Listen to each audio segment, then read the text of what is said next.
The vehemence with which people are fighting, I was wondering, did I miss something? I think in a very calibrated way, somebody sent the message to the minorities that your citizenship is under threat. This lie did fly for the last 1 week, now it's landed.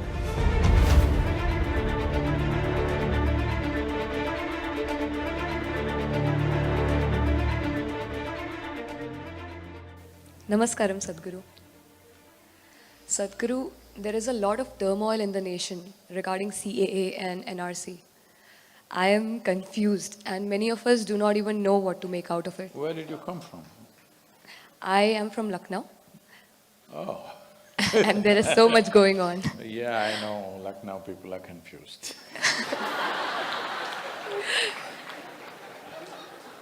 Sadhguru, I wanted to know your thoughts on this. My thoughts, CAB became CAA, a bill became an act. Well, looking at last 1 week's reactions on the street, I even wondered, have I missed something really? Have I missed some aspect of it? Because I have not read the act fully, I only know it from the newspapers and whatever else is there in the… generally out there. Considering that many explanations that are being put out. See, this was one land, got divided about 72 years ago. Terrible things happened, nearly 600,000–700,000 people got killed, 3 to 4 million people migrated from both sides, going through enormous suffering. And the country, at least one part, not India, the other two parts that happened on religious basis. People divided the land on religious basis. Fortunately, we chose to be a secular nation, but the others chose to be, religious republics. But not everybody changed sides, because people have been living there for millennia. Not everybody will leave their property, their life, their everything and travel just because the nation… somebody drew a line. 72 years ago, a whole lot of people did not understand what this line meant, really. So quite substantial number of them stayed back. There's a lot of debate about percentages, I'm not an expert on this either. They say 23% stayed back in West Pakistan and nearly 30% stayed back in East Pakistan. That's what people say. Because nobody has perfect numbers, I believe, but it's somewhere around that, it can't be totally wrong. But then 1971 war happened and East Pakistan became Bangladesh. Then widespread persecution of the minorities happened. At that time, nearly 18 to 19% of the people left and came back to the Indian side. They got mixed up. There was no proper arrangement, they just gotten mixed up with the local population. Some of them are still in refugee camps, unfortunately. It's the situation in India. The situation on the other side is different. Because by law there is discrimination against the minorities. Here also people will claim there is discrimination, but not by law. Individual people may always discriminate against each other, which is there in every nation on some basis, for race, religion, caste, creed, gender, all kinds of discriminations exist, unfortunately, in most societies on the planet. We are not completely antiseptic to that, we also have our share of discriminatory practices, but not by law. In the eyes of the law, all citizens of India are just same. There is no two ways about it. Social practices, Not everything catches up with the constitution, everybody plays their own little game here and there for different reasons. Political reasons, social reasons, economic reasons, variety of things. But on the other side, by law, there are discriminations, which by law, women are seriously discriminated on various levels. By law, almost all the minorities are discriminated. Just day before yesterday, a professor has been given a death sentence for blasphemy because he wrote something online which the religion does not like. Such things are not possible in this country, okay? Socially, there may be repercussions, that is there everywhere in the world, but not by law. I was in Baku, in Azerbaijan. 164 Pakistani Hindus were visiting Baku because Baku has a fire temple which is over 5,000 to 6,000 years old. With all Sanskrit inscriptions, Indian people have been traveling to this fire temple. It is called the Agni Kashi. So those who want to do sadhana on fire because of natural gas, naturally on the land, there are points where fire is burning or is been burning forever. So they built a nice temple around that, and this is a place where people go to do sadhana, largely to die, the last part of their life. They want to go there and spend. For thousands of years, they've been going there. So now, in India, we've completely forgotten about the Baku temple, the fire temple, but the Pakistani Hindus are still going there. So 164 of them came. Well, on that day I had to take 164 photographs with each one of them, and then families, and then friends and groups, and totally 200 pictures in one evening. Then one of them, a young man, maybe around 30, maybe 32, 33 years of age, came to me crying bitterly, and he said, he was married for 2.5 years. One day, 10, 12 people came, thrashed him, picked up his wife and went away. And that evening, they got her married to another man of another religion, and that evening she's with him. 2.5 years, he was married to her, they're close together.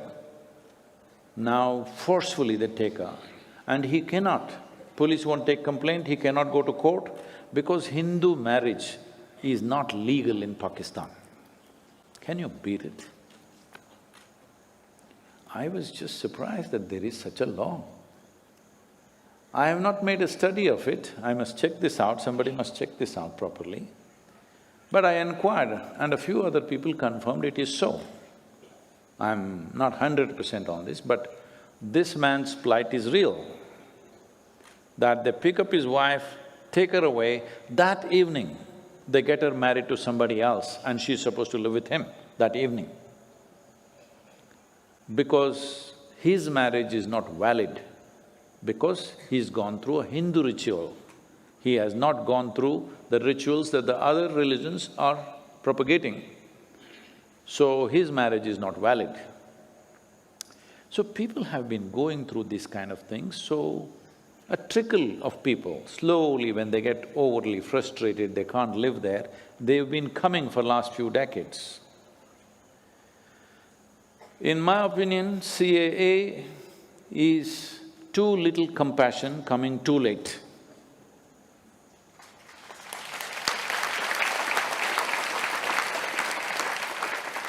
Because the atrocities that they have gone through, there are statistics saying they had this many 100 temples, now there are only this many, because systematically it has all been demolished so that there is no places of prayer or worship for other religions. This is happening for all religions, not for any one specific religion, because the fundamental belief is that the nation belongs to one religion. That is not the case with India, fortunately. Here, everybody can practice whatever propagate whatever, everything is there. So CAA is not bringing any new people. See, we are populated, all right, even here. We are well populated. So we don't need millions of people coming from another country, no matter what is the situation there. We can't go on taking people. So some cut-off date was fixed as per the Assam Accord, 1972 or 71 or something was fixed, because that is the time when huge influx happened. A genocide which killed 3 million people. 3 million Hindus were killed just before Bangladesh got liberated. So at that time, a massive influx of people happened. So local people started protesting because their culture is being overrun by refugees. The refugee population is bigger than the local population in Assam, so they have always been protesting. You know the whole Assam movement in 70s. So there they made an accord that we will identify all the foreigners and send them back or do something, redistribute them, whatever. That never happened because people who made that accord, they only signed the paper, they did not act. So now the cut-off date is 2014. Those who have come before that, that means they've been living in this country for 10, 20 years without a driving license, without a passport, without a ration card, without an Aadhaar card, without any kind of identity, like animals. There's no human identity in this country. Because of this controversy, should we accept them or not accept them? Now you make up your mind and say, till 2014, whoever has come, we will accept them. But looking at the reaction in the country, it amazes me, are we this hard-hearted that somehow, for whatever reasons, but this bill is only focused on religious persecution. You may have some other trouble and you want to come here, that's not allowed. You may be looking for economic opportunities, you cannot come. If you want to come, there is a separate channel for that. Anybody can apply for Indian citizenship and go through the normal process of law. Like in any other nation, even in India, you can apply for Indian citizenship, go through the normal process irrespective of your religion, you can come into India. This is a block acceptance of citizenship. This is for those people who have been living here 2014 means they've been here for at least over 7 years. Most of them over 15, 20 years. Well, looking at the reaction on the street, the vehemence with which people are fighting, I was wondering, did I miss something? Am I not getting something here? But since in the last 24 hours I looked up a few things, this is all it is. And everybody knows that's all it is. Now slowly everybody is changing their stance and saying, no, we are reacting because of police atrocity. Nobody… See, one thing is, it looks like the government was caught napping because they didn't expect such a big reaction for such a simple issue. So they didn't put up enough police on the streets. So police got really thrashed badly in most places, brutally. So when a few thousand people corner 25 policemen and thrash them, naturally when the bigger force comes, they are going to do some things. I'm not trying to justify anything. This is the reality that we have seen in the last 8 days. And now everybody is changing their stance and saying, no, it's not that, we never said it's religious discrimination, it is just police should not enter the university. But university students can behave like quarry workers, and from inside the university they're throwing stones at everybody, and police should not go and stop them. When they go, well, if she's throwing stones and she is not, both will get beaten, unfortunately, because she's sitting next to her. This is the way it works in the crowd, huh? Will they go out and point out only she was throwing, others were not throwing? It doesn't work like that. all of them who are sitting together, everybody gets beaten. But I think they didn't use their firepower. That is a lot of restraint, otherwise people would have died in big numbers. Lucknow, where you come from, there are 56 policemen who have bullet injuries. Where did the bullets come from? Lucknowi people. What are you up to? Police have bullet injuries. What does it say, unfortunately? So, this is a dangerous game people are playing. I think there is a certain desperation among certain people who misinformed illiterate masses of religious groups who went wild thinking that the local Indian Muslims will lose their citizenship. That's what they conveyed. They sent out a message saying, they are discriminating and all of you will lose your citizenship and they will throw you out. This is… well, such mischief should not have worked on the scale that it worked. It should not have. It's unfortunate.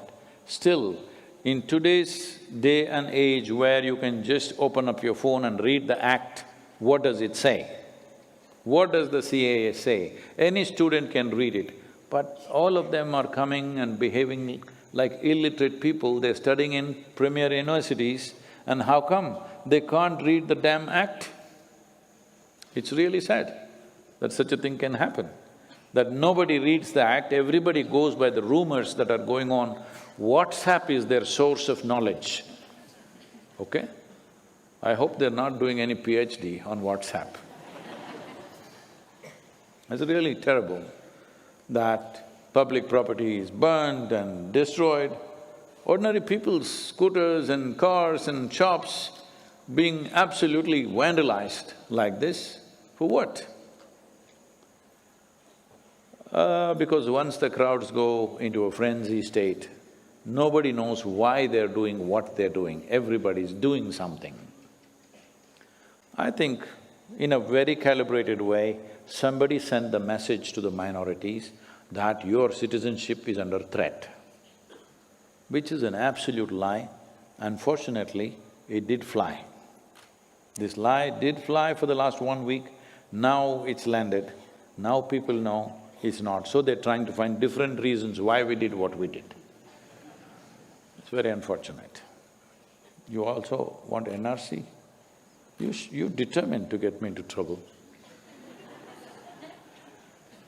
See, there is an NRC in every nation. It may not be done in this format. What NRC means is, every citizen must be registered. All those who are living in this country must be registered. When we are trying to… in Coimbatore city, there was an attempt to register all the dogs which have some ownership. I'm saying, the idea is we must know how many dogs, otherwise we don't know what will happen. Because some children were killed by packs of dogs, loose dogs, street dogs, out there attacking school children and eating them up, killed. So then somebody suggested, all those who have some ownership, they must have a tag and they must be registered. Their birth and death must be registered. When we are thinking on these lines, we want even dogs to be registered. Is it not important how many human beings are there in this country? Where did they come from? Were they born here? Did they come from outside? What is their antecedents? Is it not important for a nation to know this if you want to conduct this nation properly? But some people think that is also discriminatory. This is for everybody. All of us, you and me, will have to register. Now, they are giving you various options, you produce your birth certificate, people say we don't have. You show the school footprint, no, I never went to school. You show the ration card, no, I don't have it. Show the Aadhaar card, I don't have it. Show the election registration card, I don't have it. Then who the hell are you? And if you don't have any of these things, they're saying produce 3 witnesses who know you for a period of time. No, I don't have witnesses. Who are you? It is just probably, I think in some way, for whatever reasons, I think the government has failed to communicate this properly. Otherwise, personally, I don't see one issue on these things. But I think communication-wise, the way it is communicated, unfortunately, certain number of people are perceiving it as a threat to them. That must definitely change. If anybody is issuing a threat through these two most essential, one is of some compassion, coming very late in my opinion, it should have happened much before. Another is an absolute necessity for a nation to register every citizen who lives in this country. See, there are so many foreigners here, we don't know who they are. Yes, we should know where they come from and why they have come, isn't it?